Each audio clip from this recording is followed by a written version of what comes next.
How's it going, everyone? This is Trixx from Meta Smash, and in this video we're going to be talking about Banjo's Nair. This character, of course, at this point is still fairly new and we're still trying to figure him out, so I took it upon myself to try and lab this out and understand where you get sent whenever you do a drag down Nair, because it didn't really seem to make any sense for a long time, and I'm sure a lot of us have tried to punish or do drag down Nairs and then try and follow up for a grab and just whiff entirely going in the wrong direction, and it kind of felt random, but I think I figured out what makes your opponent get sent in what direction, so you can have some consistency with when you're going for these drag down Nair setups.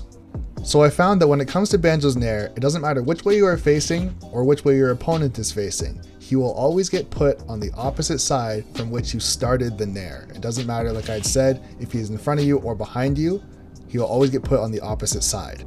However, there is an exception to this rule. You must hit at least 2 hits of your Nair in order for your opponent to get crossed up and put on the opposite side of Banjo. So for example, if you do a late fast fall Nair and only connect 1 hit, your opponent will stay on the same side on which you hit them.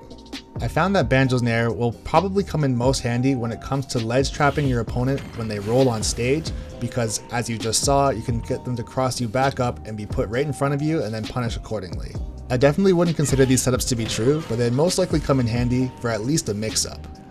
Banjo's Nair also has the ability to pull your opponent right off of a platform, and because of the cross-up mechanic, they'll most likely land in front of you provided that you space your Nair correctly.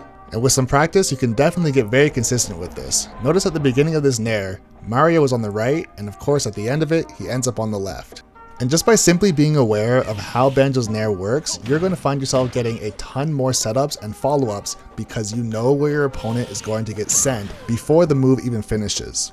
And although this is rare, the second to last hit of Nair can actually send your opponent into tumble, and if they miss the tech, you can get an even bigger punish. I wouldn't necessarily count on it, but it's good to be aware of it.